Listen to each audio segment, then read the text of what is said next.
Good afternoon, everyone. This is Katasha Cornwell with the DOT Office of Environmental Management.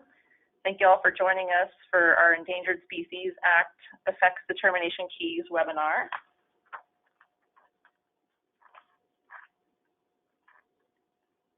Just have a couple housekeeping items to go through. As we usually do, we're going to be recording today's session and posting it on the OEM website later on this week, hopefully.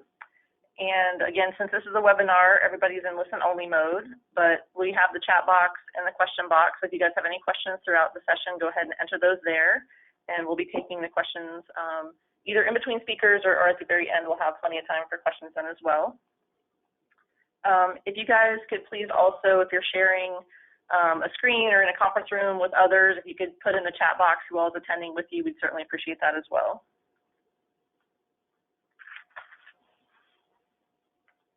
So this is just a quick overview of our agenda today. We've got a number of speakers to kind of go through, the reason why we're here, to talk about Section 7 consultation and go through a few examples of using the effect determination keys. And just to introduce our speakers, I have Clark here with me from OEM, and we also have a number of agency staff with us today. So we have Bart Cantrell from U.S. Fish and Wildlife Service, who's our statewide Environmental Technical Advisory Team member who's in the Panama City Field Office. We have Zakia Williams, also from U.S. Fish and Wildlife Service, from the Jacksonville Field Office, John Rublik from the Vero Beach Field Office, and Andy Kozlowskis as well from the Army Corps of Engineers, who's the chief in the Panama City office. So we appreciate all of them being here with us today to help go through this topic. So the purpose of this webinar is to provide clarification on FDOT's role in Endangered Species Act consultation, especially when we're making effect determinations using programmatic consultation keys. The U.S. Fish and Wildlife Service today will be providing a brief overview of the Endangered Species Act Section 7 consultation, and we'll walk through a couple different examples of the programmatic keys using specific project examples to provide a detailed look at how the keys are intended to be used. And then we'll wrap up with some clarification from the Army Corps on documenting the results of the ESA consultation when you submit permit applications. And we'll also have to go through a couple examples of best practices for the NEPA documents when you use programmatic consultation keys and make no effect determinations. So these clarifications that we're presenting today really have come about for two different reasons. The first was an opportunity identified by FHWA for FDOT as a result of our last NEPA assignment audit, where it was noted that DOT was not a signatory to the programmatic consultation keys. And so even though we've been kind of using these keys in practice, FHWA suggested that we might want to get clarification from the agencies that this was an appropriate thing for us to be doing. So that's part of the reason why we got this correspondence back and forth with the agencies. The second reason kind of stems from some recent projects that were going through permitting where it was not really clear which was the lead agency for the ESA consultation. So we had a situation where the Coast Guard was anticipating that the DOT would be the lead, and we were kind of anticipating that they were taking the lead. So just to clarify who the lead agency is, DOT went ahead and met with the U.S. Fish and Wildlife Service, the Army Corps, and the Coast Guard to discuss the lead agency roles during ESA consultation on federal projects and as well for state-funded projects. So this resulted in the correspondence that we're going to talk about today, again, to clarify when DOT should be the lead agency.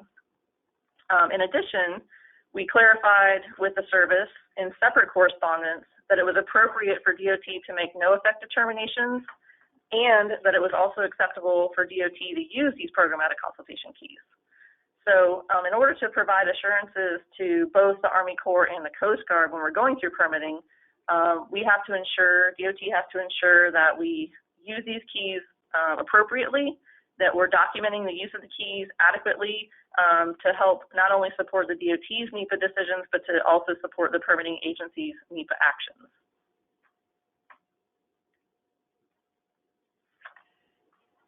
So we'll walk through the first letter that we received back from the service, and again, this is to document DOT's role as the lead agency.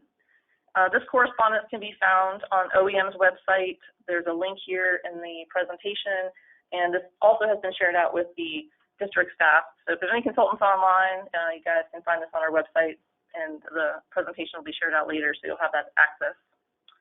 But for federal projects, DOT, again, as a lead agency, will initiate consultation with the U.S. Fish and Wildlife Service as part of the project development and environment study. DOT will provide analysis appropriate for the service to give concurrence on species or critical habitat effect determinations. So that's true for everything other than a no effect, but when we get to the no effect determinations, concurrence from Fish and Wildlife Service is not required. And then during PD&E, the supporting information for either no effect determinations or the results of any applicable programmatic or individual consultations will be documented in the NEPA environmental document. If there's a need to reinitiate consultation during design, DOT, again, maintaining the role of lead agency, will reinitiate consultation with the Fish and Wildlife Service. The consultation information, including the results of the consultation, will be provided to the Army Corps and or the Coast Guard, depending on which permitting agencies are involved, as part of the permit applications to be incorporated in those regulatory agency actions. For minor projects that don't have a PD&E phase, so typically your type 1s, type 1 categorical exclusions, or sometimes a type 2, DOT, again, as the lead agency, will initiate endangered species consultation with the service and provide, again, that same consultation information, including the results, to the Corps or the Coast Guard as part of the permit applications to be incorporated in their regulatory action. So now switching gears to state-funded projects, again, if you need ESA consultation because you have a federal nexus through permitting, but that's your only federal nexus, then DOT is going to go through technical assistance with the service during PD&E, but not an actual Section 7 consultation. So then the results of that technical assistance, plus any other sort of new information that you have as a result of changes that have happened since PD&E during your design process, will then get included into your permit application so that the Army Corps or the Coast Guard can then take that information and, depending on which one of them is the lead agency, they can initiate the endangered species consultation with the service at that time. So just to clarify as well, not only did the service respond to the letter that we submitted, but the Army Corps and Coast Guard also concurred with this approach, and those documents, while not shown here in this presentation, are online as well.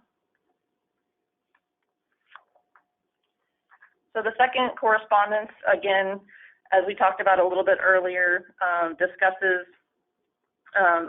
the confirmation from U.S. Fish and Wildlife Service that it is appropriate for DOT to use the Programmatic Effect Determination Keys, and mentions specifically that it's appropriate for DOT to make no effect determination. So whether we're getting a no effect determination through the use of a key, or we're making a no effect determination through, doing field reviews and assessments and things like that based on our knowledge of the project and the effects there, then we can make a no effect determination either way. But that, again, has to be documented adequately to support not only, again, our NEPA decision, but also the permitting agency's decisions in the future if applicable. And then attached to this letter that we're showing here is a table that includes the commonly used species keys.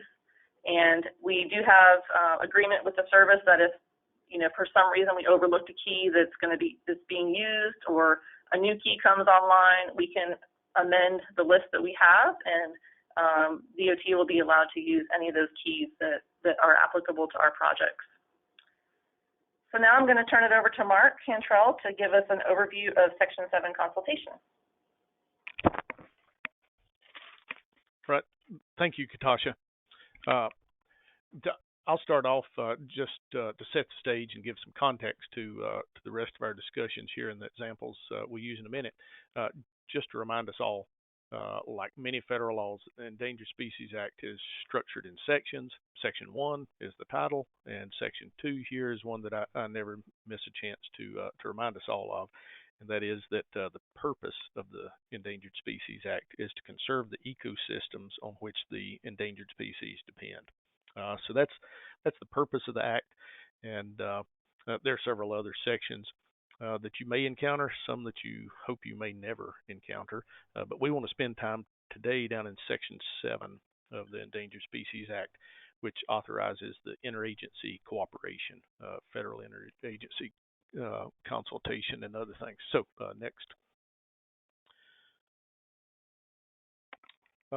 All federal agencies are directed in Section 7 of the Endangered Species Act to do a couple of things. First, to conserve endangered and threatened species, to recover species. And they're also instructed to further the purposes of the Act and to ensure that an agency and its actions do not jeopardize the continued existence of a species. And really that is the purpose of the Act. Again, to conserve the ecosystems on which they depend, and in Section 7, to avoid jeopardizing a species. Next.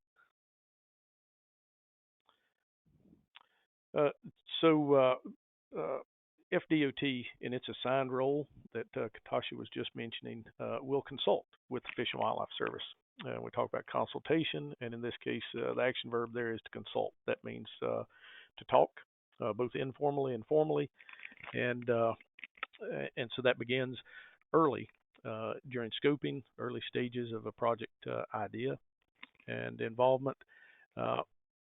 Oftentimes, if there are no species present or if there's no effect to a species, the Fish and Wildlife Service, as I said before, agrees with that, and the duty under the Endangered Species Act is complete.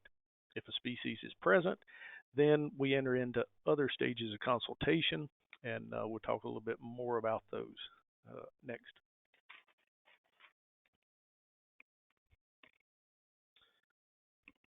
So in the event that a federal agency, or in this case FDOT, that's been assigned a federal role, if the agency believes its action would likely adversely affect a species, under Section 7, the direction is there to enter into formal consultation.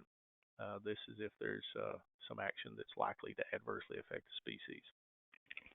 Doesn't mean you can't do it, just means that you need to enter into formal consultation with the service, either the Fish and Wildlife Service or the National Marine Fisheries Service, if it's a species under their jurisdiction. Next. So what we want to do today is to talk about the possible determinations an agency can make. And that is either no effect, not likely to adversely affect, or may affect. Now, may affect can be may adversely affect or may beneficially affect, but those are the three basic choices: no effect, not likely, or definitely may affect. And how we use the other part of what we're going to go into today is really focus on how we can use a determination key to consider a proposed action and step methodically through a series of questions to make a determination. And that's what we refer to as these determination keys that we have developed for a number of species here in Florida. We're also working on developing some additional keys for additional species, but it's basically a stepwise dichotomous key that you go through methodically. Basically, the script reads like something from computer programming, the old if then this stepwise progression that you go through to end up with a determination. Next, we're really just going to go into some of the examples you've seen, and I want to introduce Zakia, and she's going to provide an example of a determination key and apply what this means. Use it step through a project that's from St. Johns County. And so I'll hand it over to Zakia to talk about wood storks. Good afternoon.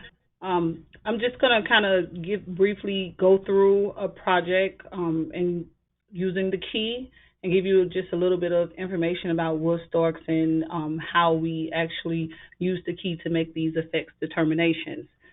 So maybe some or all of you are familiar with the wood stork. The wood stork is the only breeding stork in the U.S.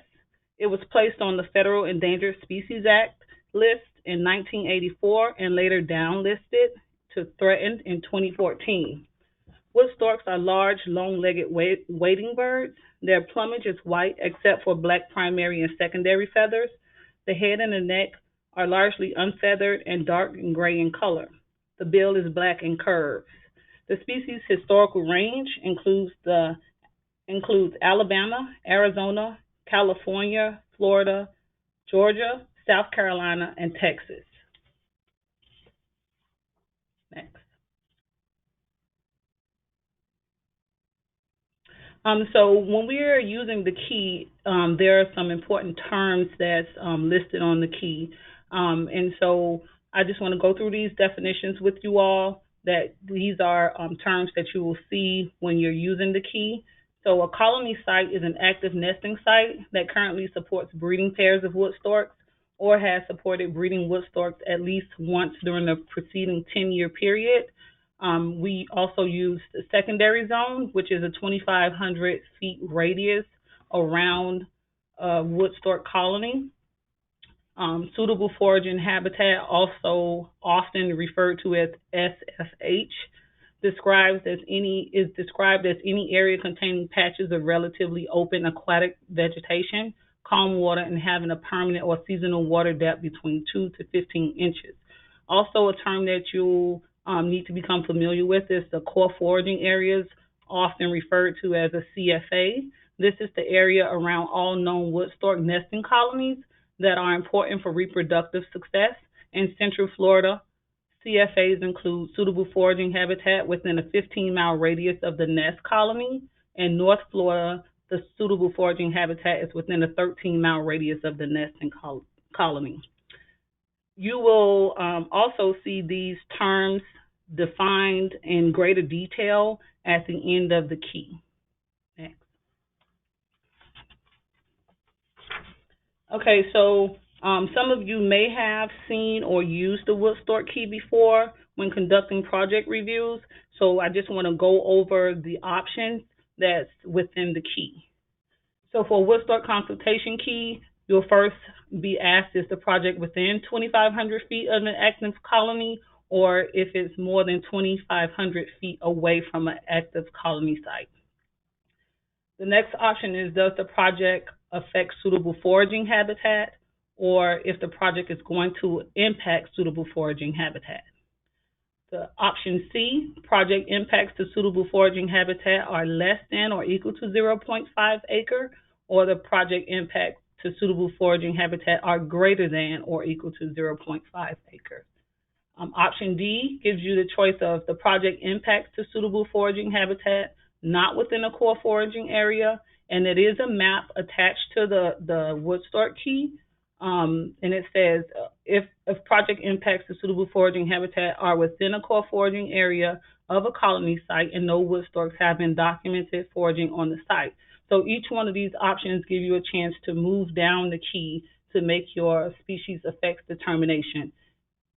Some of these you can end the project determination at letter A, B, C, or D. It depends on the project. Next. We also have an option E, which says that the project provides suitable foraging habitat and therefore compensation with the service area or within a service area wetland mitigation bank is needed. And this is also a not likely to adversely affect action, or the project does not satisfy these elements, which leads you to a may affect, which oftentimes results in a biological opinion.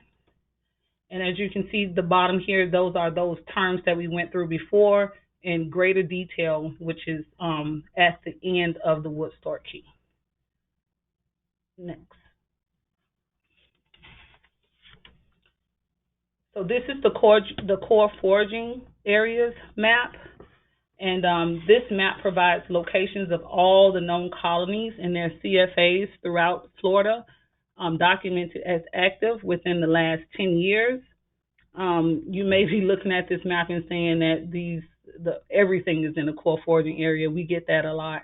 So oftentimes, if a project is in one of these core foraging areas, we like to take special care of those projects and when we are making our determinations. Next. So now I just want to go through, this is a real example of a project that we received in the office. These are the types of projects that we normally get when we make wood storage determinations.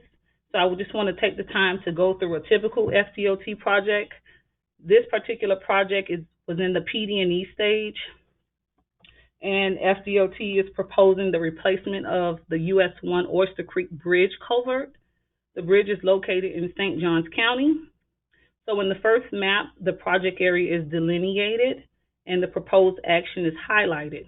This map is outlining the different habitat types that are found in this area. So we oftentimes receive these type of maps within the NRE, and they give us all of this information that we need that helps us to concur with the determinations that FDOT has made. The second map is showing all of the known wood storage colonies in their CFAs in relation to where the project is located. So from this map, we already know and we have already determined that the project area is within the core foraging area of a known wood storage nesting colony site. So then we would proceed to use the wood storage key to make an effects determination. Next. So what we know from the project when we start with the first option is the project within 2,500 feet of an active colony, or is the project more than 2,500 feet from a colony site? It was determined that the project is more than 2,500 feet from a colony site, so we will proceed to the next letter, which is letter B. The project does not affect suitable foraging habitat, or the project impacts suitable foraging habitat. It was determined that the project impacts suitable foraging habitat, so we will proceed to letter C. The project impacts to suitable foraging habitat are less than or equal to 0.5 acres, or the project impacts to suitable foraging habitat are greater than or equal to 0.5 acres. It was determined that the project impacts to suitable foraging habitat are less than or equal to 0.5 acres. So this determination leads to a not likely to adversely affect for wood storage. Once this determination has been made, there is no further consultation needed from the service. For this particular project, we will usually stamp or sticker with a stamp stating that the service concurs with the not likely to adversely affect determination for wood storage. If any changes are made to the project or species impacts change, it is the responsibility of FDOT to notify the service of this change and reinitiate consultation.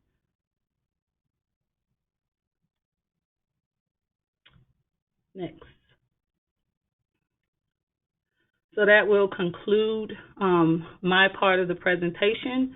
If you have any questions for me, please feel free to input those questions in the chat box, and we'll try to get to them, at the end, or if we have a little bit of time now, we can answer those questions. This is John Rublick from the Vero Beach office. I'm going to talk about the Eastern Indigo Snake Key. Before I do that, I'm going to mention a couple of differences with respect to the wood storage key between the Vero Beach office and the Jacksonville office. And one minor difference is in South Florida, the Vero Beach office defines the core foraging area as all lands within 18.6 miles of the active wood storage nesting colony. So it's a little bit different from North Florida, where I believe you guys had 15. So that's a minor difference, but it's a small one. The other difference is that the Vero Beach office usually requests that a functional assessment of the wood storage foraging habitat to be lost be conducted. If impacts resulting from the development project result in the loss of 5 acres or more of wood storage foraging habitat. And the purpose of the assessment is to estimate the amount of wood storage forage biomass in kilograms lost due to the project. The service's wood storage foraging habitat assessment methodology is used in making this estimate, and the calculations in the methodology are dependent on two variables. The first is the hydro period of the wetland being assessed.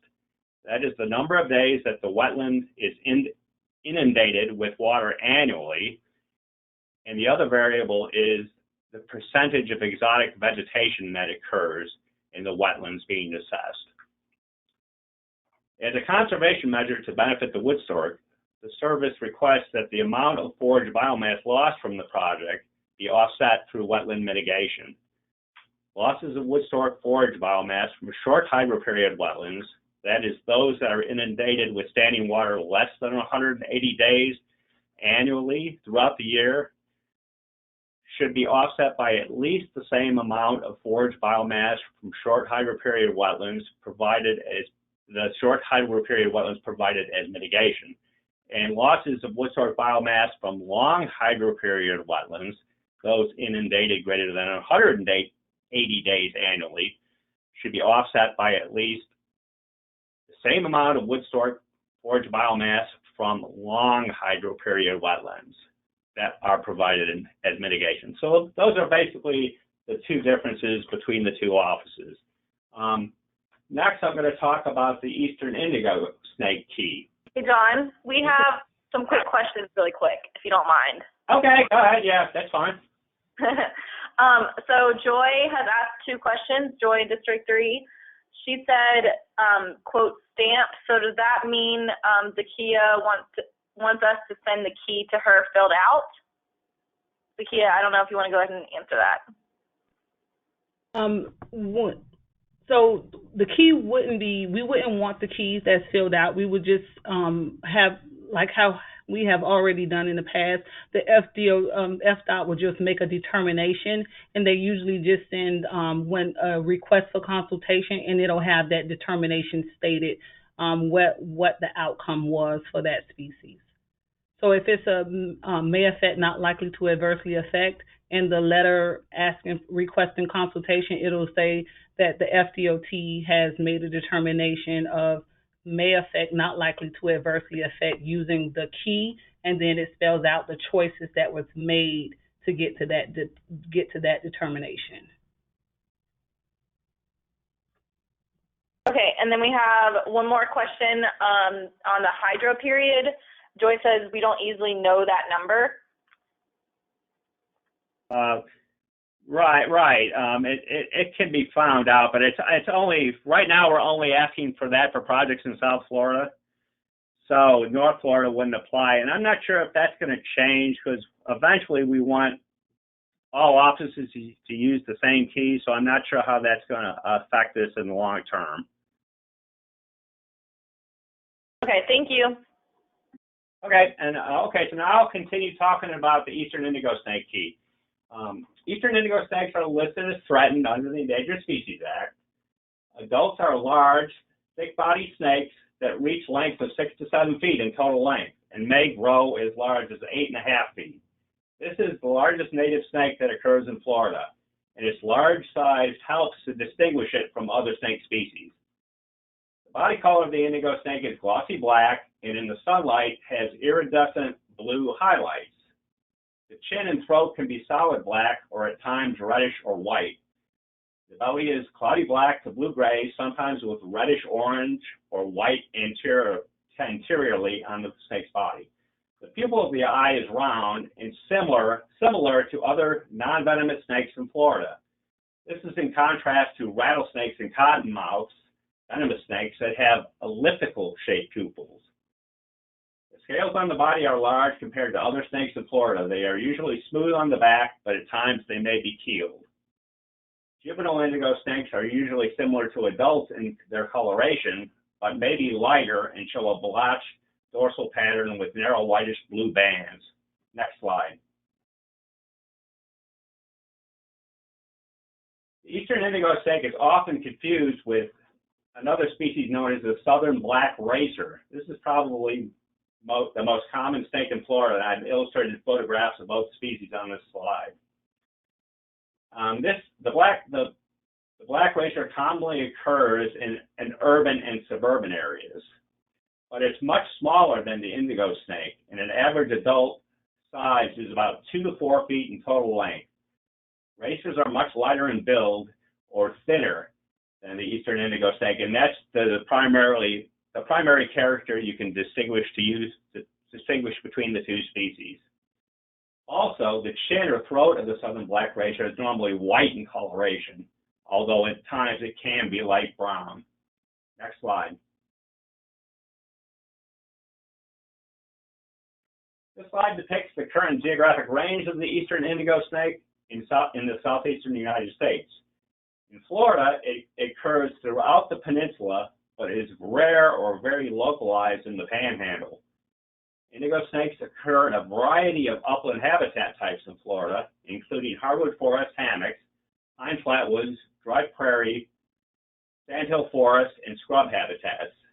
They are also known to occur, and this is pretty important, in lands that are altered for agricultural purposes, such as improved and unimproved pastures, active and abandoned citrus groves, and sugarcane fields. Indigo snakes may occasionally occur in more urbanized areas where patches of suitable habitat still exist. Next slide. Okay, so the service has developed a consultation key for the eastern indigo snake to help the FDOT and other action agencies make determinations. Sorry about that, my phone was going off. On how their projects will affect this species. There are no requirements to use the key, and there may be cases where it's not appropriate.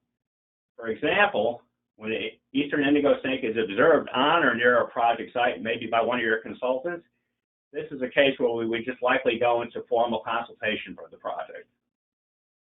As with the wood sort key, the indigo snake key is presented in a dichotomous format and provides descriptions of two distinguishing characteristics related to the project at each stage of the key. The user follows the stages of the key until a determination is reached. The key is straightforward and easy to use, as you'll see.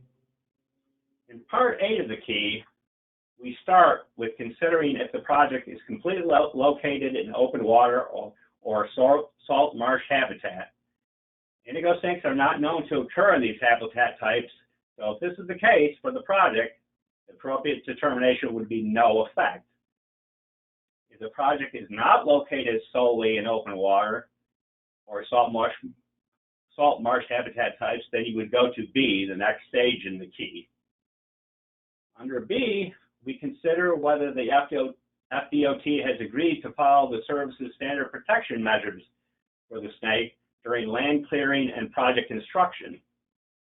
The protection measures are followed to reduce the likelihood that an indigo snake is injured or killed during the construction of the project.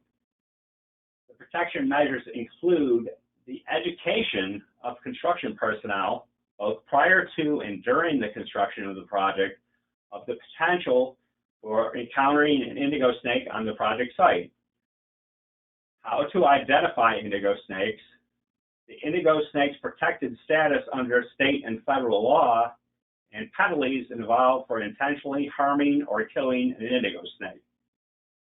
In addition, the protection measures provide guidance to the construction personnel on what to do if an indigo snake is observed on the project site. Normally, the FDOT agrees to follow the standard protection measures for all their projects. But if the FDOT or other action agency decides, for whatever reason, that they don't want to follow the protection measures, this would lead to a may affect determination. I'm sorry, I should have told you to switch slides.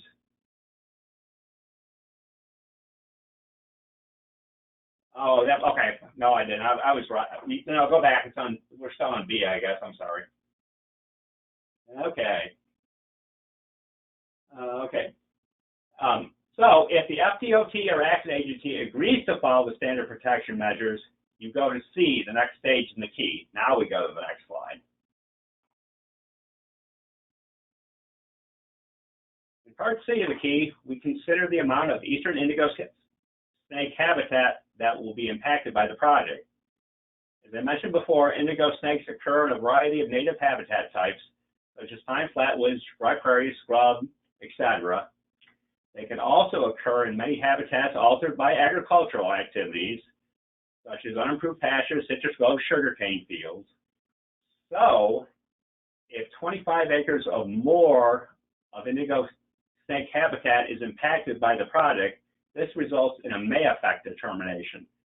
And further consultation with the service is necessary to determine if the project will result in adverse impacts to the indigo snake. If less than 25 acres of indigo snake habitat is impacted by the project, you would go to D in the key. Next slide.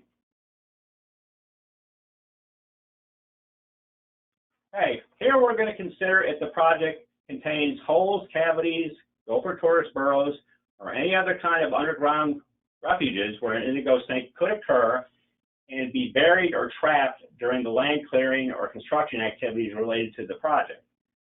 If the site does not have any gopher tortoise burrows, holes, cavities, refuges to speak of, then the appropriate determination would be not likely to adversely affect. If the project does have holes, cavities, gopher tortoise burrows, etc., that could be used by an indigo snake as a refuge, and the snake could potentially be buried or trapped during construction activities, then we go to part E of the key. Next slide.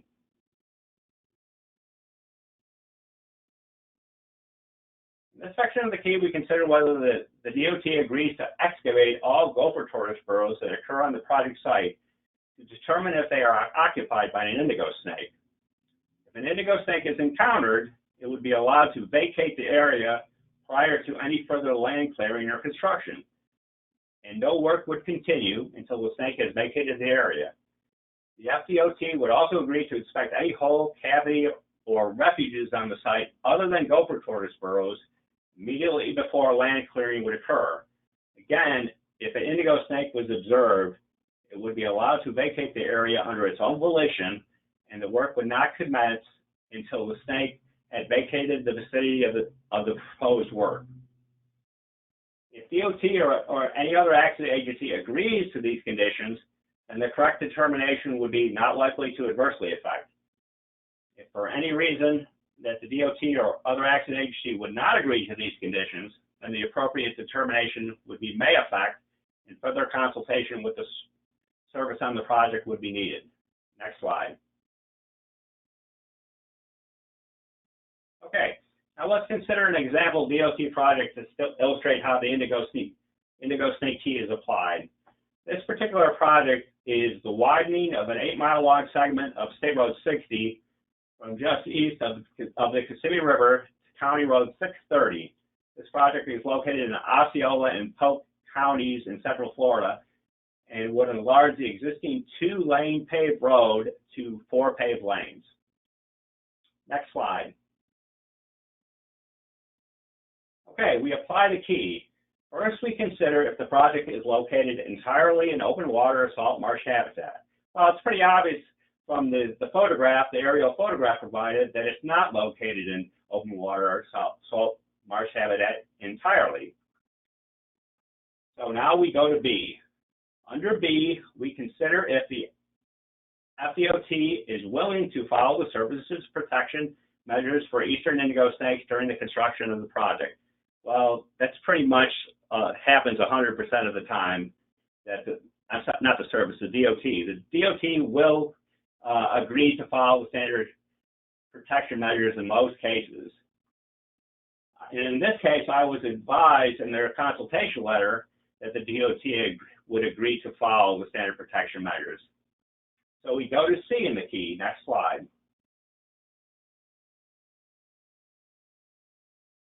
Here we consider the acreage of the potential eastern indigo snake habitat that will be impacted by the project. The information provided by the DOT, as illustrated in this table, indicates that the project will impact 17.8 acres of improved pasture, 92 acres of pine flatwoods, and 10.5 acres of upland hardwood forest for a total of 120.3 acres of impacts to indigo snake habitat. The impacts to indigo snake habitat are clearly greater than 25 acres, so this results in a may affect determination as the correct determination. In this case, the project would require further consultation with the service to determine if the project would result in adverse effects to the indigo snake and the preparation of a biological opinion if necessary. This pretty much concludes my discussion of the key for the eastern indigo snake as we have currently drafted. Next slide. Okay, the last thing I wanted to tell you, I wanted to say that the service is considering a change to the eastern indigo snake key, and I wanted to give everybody a heads up about what might be coming up in the future. I need to stress that this change has not yet been approved by our management, but may be approved at least in some form in the near future. The change in the key relates to using records of the eastern indigo snake that the service has in our database to determine if the project may affect the indigo snake. The map on the left section of the slide illustrates the location of indigo snakes in Florida that the service has in its database. It's kind of hard to see them because the symbols are very large, but there's a lot of localities scattered throughout the state. The map on the right of the slide provides a zoomed-in view of some of the locations records in relation to a proposed FDOT project, the widening of State Road 10 in Martin County. So specifically, if one of these records of the indigo snake is located within 2.4 miles of the FDOT project footprint, then the appropriate determination for the project would be may affect. We're going to be using records, nearby records, to determine if projects affect indigo snakes. This distance was determined by considering the large home range size of the indigo snake and the probable movements of the animal. A record of the indigo snake within 2.4 miles of the project footprint would provide the service with sufficient evidence to conclude that the species is reasonably certain to occur on the project site. In most cases, the construction activities associated with DOT projects will adversely affect the indigo snake through the loss of habitat for the species. As such, this would be a trigger for formal consultation and require preparation of a biological opinion by the service for the project. Now, I should point out that some of our records are quite old and go back to the 1970s. I have not yet been advised on whether or not date of the record will be considered when we decide which records of indigo snakes will be included in our database for the key. Again, this change to the indigo snake key is still in the planning phases, and more information is going to be provided to DOT as it becomes available. I just wanted everybody to be aware that the change to the key may be happening. So this concludes my portion of the presentation, and I can address any questions that you might have. This is Zakia again, and I'm just going to point out it's just one difference that we have with the Eastern Indigo Key for the North Florida area. The key is consistently used the same in both areas, the North and the South offices. The only thing that I have to add is regarding the potential changes, that the upcoming changes that we have, for the South Florida office, if a project is located within the 2.4 miles of a known record of the Eastern Indigo snake, if it's anything above the frost line in our North Florida area, we're gonna consider if a project is located within 4.9 miles of a known record of an Eastern Indigo snake. So that's the difference in that part. And because some of our North Florida offices, some of our North Florida counties are below the frost line, that 2.4 miles would still stay in place. But if it's anything above the frost line in our North Florida office, we're gonna go with 4.9 miles of a known Eastern Indigo snake location. Thank you. Hey, we have a few questions that have come up after you've been talking, John. So the first question we have is from Jason Huck. Is the database of known EIS locations shown on John's slides used by the Fish and Wildlife Service available publicly? I'm not sure if that's going to be the case. I would assume that it would be available to the public, but I mean, still in the planning stages. We haven't, decided on anything yet or changes to the key. So, but I'm sure that will be available to the public if it goes through, if these changes go through. Lots of questions. Okay, so are those records ever filtered out by how old they are? I'm not sure which. Well, that's the thing I was trying to bring up. That may be the case. I'm not sure. It's just yet. Zakia, do you have any information on whether or not they're going to use the age? What would there be a cutoff date for age? I haven't heard anything yet, so I don't know. I would assume there probably would be some sort of a cutoff date for the record where it would be considered too old. I haven't heard anything that was final. I think we going with something maybe within the last 10 years. I think I've heard something like that, but I'm not quite sure. A set cutoff yet. Right. I think we have one more for now. One more just for now. Please explain if determination for the snake can be MANLA if mitigation is proposed. No, we shouldn't base concurrences on determinations of whether or not mitigate. We can't, in other words, you can't mitigate yourself out of them, at least for the indigo snake. So that wouldn't be the case. We would judge the project on its impacts to the indigo snake, whether or not it's likely to take a snake or how much habitat would be affected due to the project of a known range of it, a known home range of an eastern indigo snake. So that would not be entertained.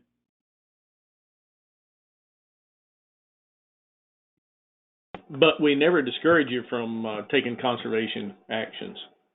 Right. If you want to give, that's great. As much as you can. Okay, thanks, John and Zakia. I think we're going to move on to Andy next. Good afternoon. I'm Andy Kozlowskis. As Katasha said, I oversee the Panama City permit section and also oversee the FDOT permit team. And really thankful for everyone attending. We've got a very good turnout for this. This is a pretty exciting component of the NEPA delegation. And we were excited when FDOT approached us and Coast Guard and Fish and Wildlife Service to outline and clarify roles with the roles regarding ESA consultation. A couple of things that just to clarify, this ESA delegation with FDOT being the lead agency pertains to federally funded projects. The state funded projects the Corps will continue to be the lead on ESA for those. And also this wouldn't include turnpike projects. A couple of things, a couple of benefits to this is that Fish and Wildlife Service can get involved early in the process. And then it also reduces some questions that we oftentimes get related to ESA on our public notices. And you can take care of all the ESA consultation up front, thereby eliminating variables that can come up with ESA in the permitting process. And all of that is good for FDOT's efficiency and the Corps' performance metrics.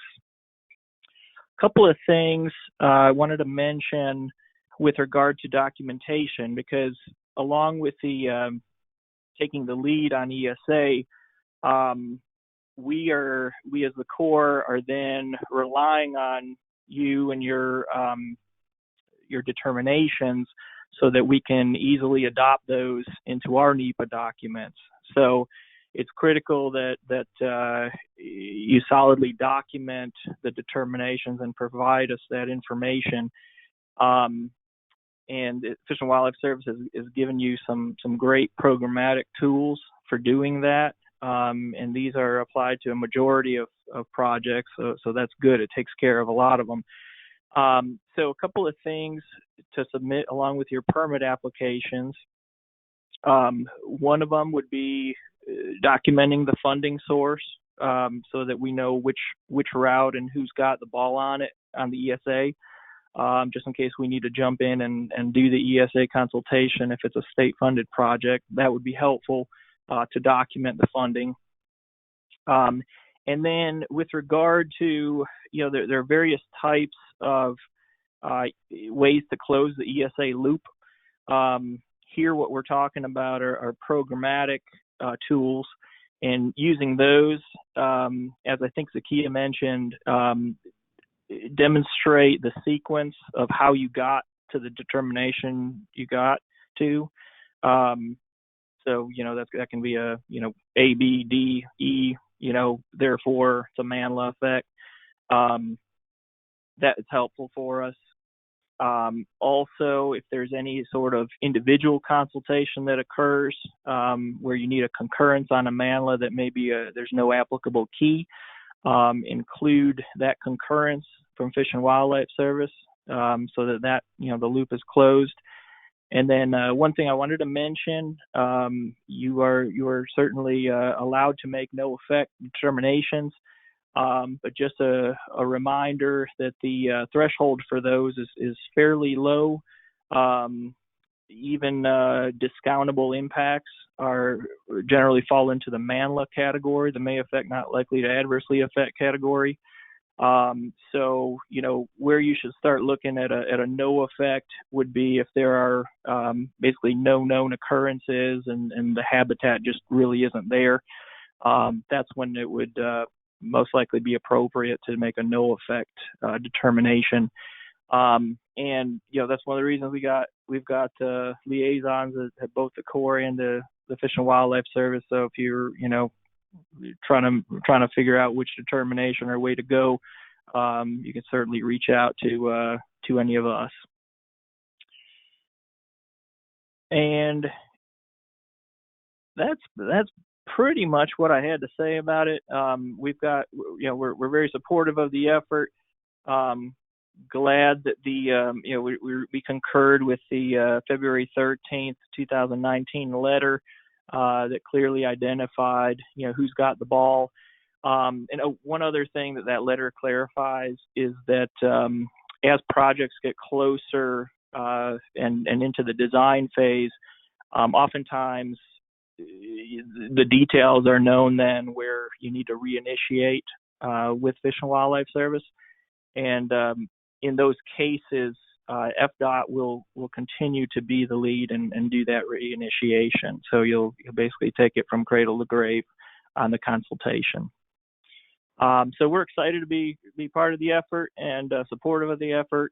And hopefully next step would be to get one of these rolling with National Marine Fisheries and have a similar discussion. That's my part. Please, if you have any questions, I'll be happy to answer them. I think we're going to move on to two. Andy, I don't think we have any specific questions for you. Thank you for that. And I did want to just follow up on your National Marine Fisheries. We have had some initial conversations with them, but nothing formal yet. Okay, excellent. Thank you. All right, so next, kind of just piggybacking on what Andy said and the other presenters, documenting use of the key is very important. So what we'll do, I have just a couple of examples. In this first example, it's a type 1 categorical exclusion. This is from our District 1 office, where we use the C18, which is track and railbed maintenance and improvements when carried out within the existing right-of-way. This project will be installing a new crossing surface on the railroad crossing. FDOT made a no-effect determination and explained why the determination was appropriate. We'll go to the next slide. In this portion of the Type 1 CE, there's a section specifically for Section 7 Endangered Species Act information. And in this, what we ended up doing for District 1 was we included in the language that the project area lacked suitable habitat for protected species, and therefore the likelihood of species identified on the project is minimal. The district also attached the letter from U.S. Fish and Wildlife Service confirming FDOT's ability to make the no-effect determination as the lead agency. And of course, as you can see towards the bottom of this slide, you can see all the different attachments that District 1 included to support their effect determination, including any desktop analysis, of course, the letter that was mentioned. So all of that information was important to support our no effect determination. Next slide. Here's another example from District 1 of a sidewalk project in Lee County, Florida. Sidewalk projects are typically approved as a Type 1 CE, and analysis and documentation of species impacts is required. The district conducted a field review of the project area to determine the presence or absence of protected species and or habitat, and if present, the potential impacts to the species or habitat. The district prepared a technical memo and included this information for the eastern indigo snake. They also mentioned use of the key and attached the key to the tech memo. Next slide. In this attachment, you can see where the district highlighted the pathway, much to what John and Zakia said, identifying the pathway that was used to ultimately get to not likely to adversely affect. It's very important to include this information as supporting material when we have these not likely to adversely affect determinations, and therefore consultation with U.S. Fish and Wildlife Service is complete. Those are just the two examples that I had, and now we can open it up for some questions. We have some questions already in the queue, and so Katie will go ahead and ask those questions. Okay. Find some of the ones that we skipped. Alrighty.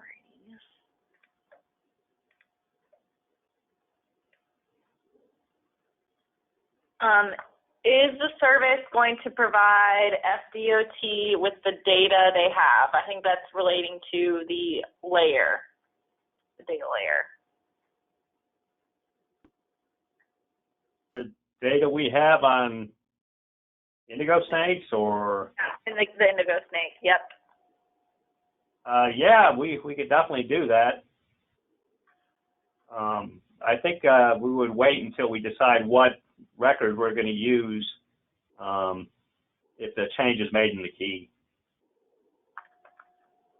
But we can get you we can get you our data if you don't have it already. Okay, cool. And relating to that, if these changes are made, what about projects that are not impacting any habitat, such as resurfacing or lighting, etc.? That would be no effect, I believe. They're not affecting habitat, and they wouldn't affect the snake. And we're also working on drafting a programmatic sort of approach for those types of projects that would help address those situations. And that would include a number of species, but the indigo snake would be one of those. So that should help in the future when we get that settled.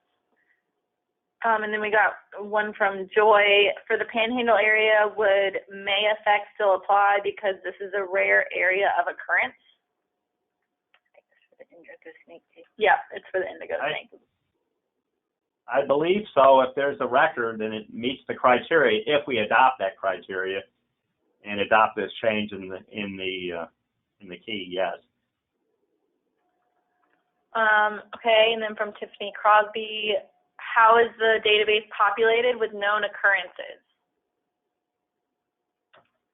There are a variety of reports over the years, just from different observers, from state biologists, from a variety of different sources where we got the information. That's credible information. I think that answers the next question as well. Will the key change relative to the type of work being done? For example, minor work such as changing a traffic signal no in-ground work, but in upland area, the determination should be able to be no effect. I think we kind of just answered that as well. Yeah, I would say if there's no habitat impacts to the species, then it's definitely going to be a no effect.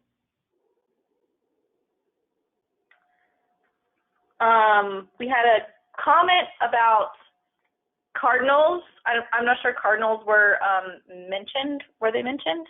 I think it's the base. Or maybe that's Cardinals? a joke. I don't know. Oh.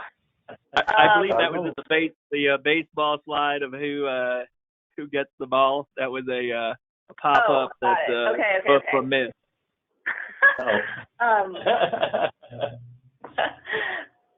We have another one. What if?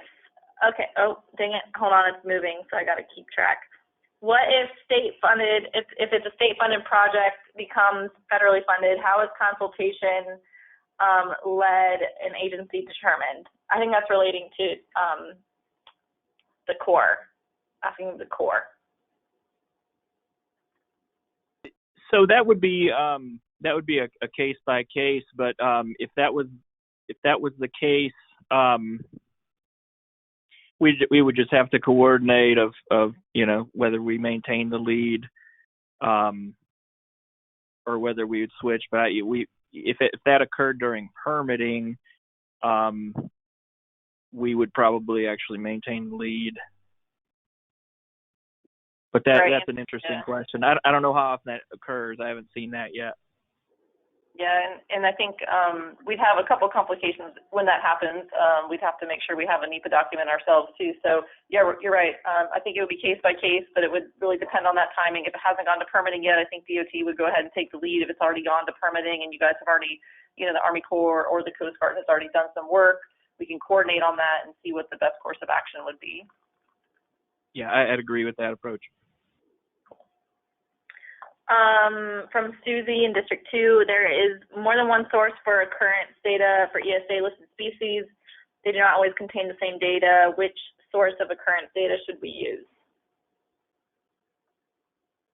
You're not going to be using any occurrence data yet. We would come up with, if we make these changes, we would come up with where the data comes from. So I don't know that I would worry about that just yet. Right now, we're just looking for, do you have any records of observation, or have your consultants seen any indigo snakes on the site? Other than that, we're usually not going formal at this time until we make the switch, and that hasn't been approved yet. And I don't have all the particulars on how that's going to be and what records we're going to be using. So what I was just telling you was just basic, a heads up for this may be happening, but I haven't got into the specifics yet, or I haven't been provided with those specifics. Relating to the indigo snake changes, what is considered the frost line?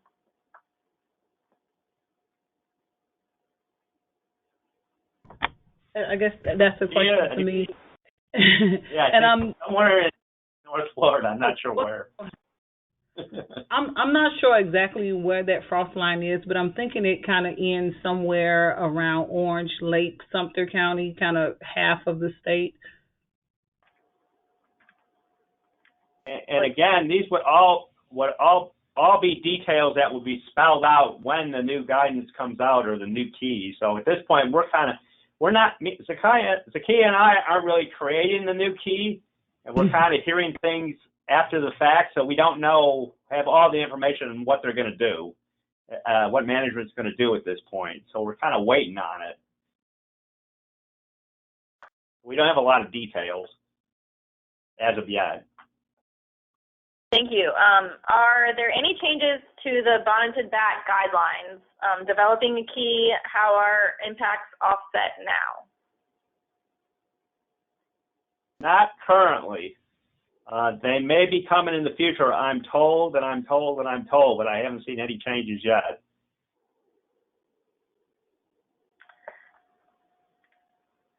Let's see. Has there been any further discussion on, Florida bonneted bat, same thing. Then in respect to how much Florida bonneted bat CA is in D1. These surveys will get expensive. Consultation areas. I'm sorry, I didn't understand that question. Can you repeat it? It's more of a comment in respect to how much Florida bonded back consultation areas are in D1. These surveys will get expensive. Well, that's true. Yeah.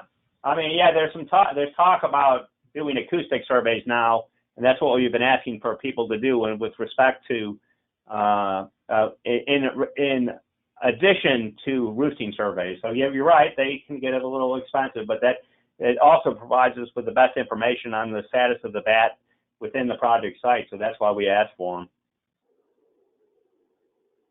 Will there be a written summary of this presentation for quick reference? This will be recorded. I'm not sure if it'll be a written summary. Right. So we'll have the recording, and we also have the other correspondence between DOT, U.S. Fish and Wildlife Service, the Army Corps, and Coast Guard posted online. If you guys have any specific questions or clarifications that you have as you're working through projects, you can certainly give us a call.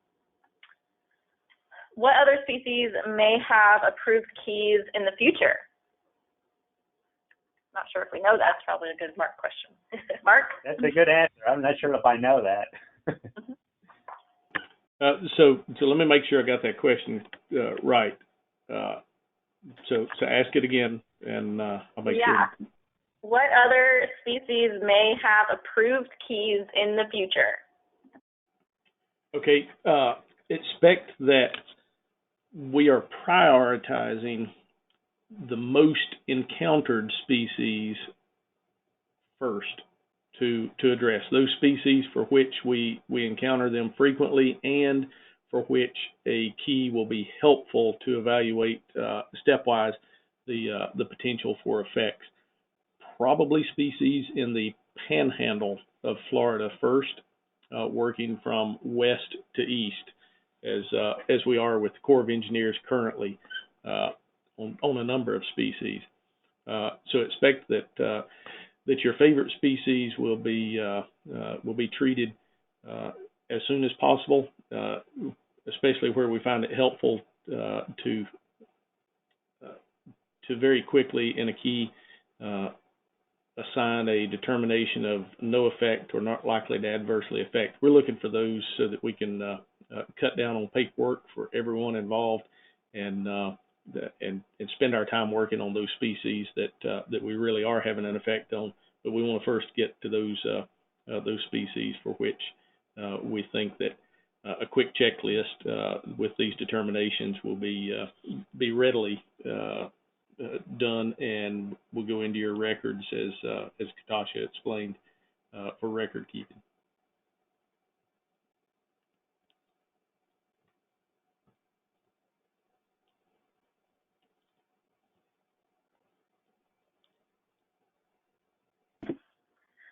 Will there be further guidance provided based on the comments we have made on draft survey protocols? I think that's in. Oh yeah, because we have made comments on the bonus to that. And John, you may not be able to answer that question. Yes, I don't think I can at this point. Right. Yeah, I mean, we'll certainly consider your comments and whether or not they'll be included in the final version. I don't know. Right. But we're certainly coordinating with you guys on that, and we have provided some comments in the past. So yeah. Okay. I think we'll give everybody one last chance to submit any questions. There's a few more about the bonneted bat, but I don't think that's things we can really answer right now on this webinar. The other thing I was going to recommend too, in addition to Mark's comments, were always, if you have questions on your determinations and you're not sure if you're doing it right, pick up the phone and give us a call. That's what we're here for. We can help you out. So we may be able to work with you, and if you just let us know what the project is, we may say, hey, that's a no effect right there. So we're here to be helpful. So just give us a call. Don't be bashful. Pick up that phone. You can call us.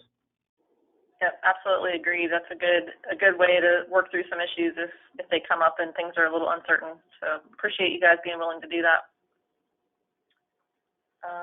Any last questions, Katie? There have been rumors of changes in the Manatee Key. Any truth to that?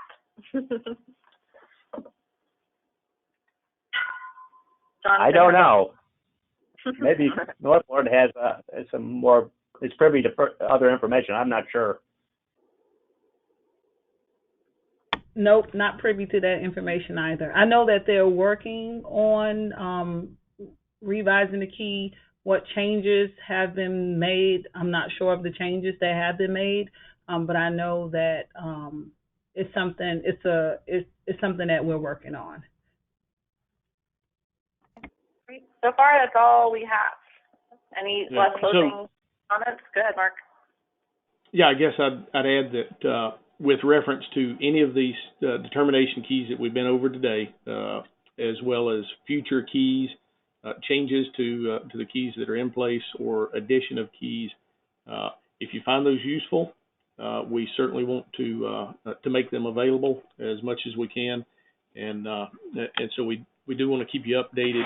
And so stay tuned here. If there are changes to any of the keys, we'll let you know and try to distribute that through the regular chain. If you have questions, if you hear those rumors about changes, give your folks a call and ask. Just call Zakia or John or me, or here in the Panhandle to Jeff Ackley. Give us a call and ask. We'll give you the most up-to-date information as quick as we can. But we hope to be able to distribute any major changes in a real in a good fashion to make sure it gets out to everyone who may be using it or maybe plans to use the keys in the future. So I hope that this time we've had together has been useful, and if you have questions that come up later, by all means, continue to give us a call anytime. Okay, 2 more quick questions, it looks like. Does or can each regional office post the most current keys online? I'll take that. I was just going to say all of our keys are on our websites for the North Florida Ecological Services Office and the Vero office and the Panama. The keys for the Eastern Indigo Snake is the same for all of Florida. The wood stork key is just a little bit different for the North Florida and South Florida office, but I think both offices have those keys up to date on their websites. And the other, I don't know which other keys we have, but the pipe and plover for Panama City, that's also on the website. So all of the keys are on our each field office's website, and they're kept pretty much up to date. What we have is what you all have. They're also on the core website. We have one more question. Could you please clarify that for FDOT federal actions and federally funded projects that are minor, the FDOT will take the lead for ESA consultation regardless whether permits are needed or not? Right, that's correct. So if it's federal or needs a NEPA document, because there will be some state-funded projects that touch the interstate, and if they touch the interstate and require a NEPA document, we're the lead. But yes, for minor projects, type 1s or those type 2s that maybe don't have a PD&E study, we will be the lead agency to conduct the ESA consultation. Okay, very good. I think that's all of our questions. We appreciate all of our presenters being with us today and everyone attending. And as we said earlier, we'll try to get this posted online as quick as possible, hopefully sometime this week. So thanks a lot and enjoy the rest of your day. Okay, thank you.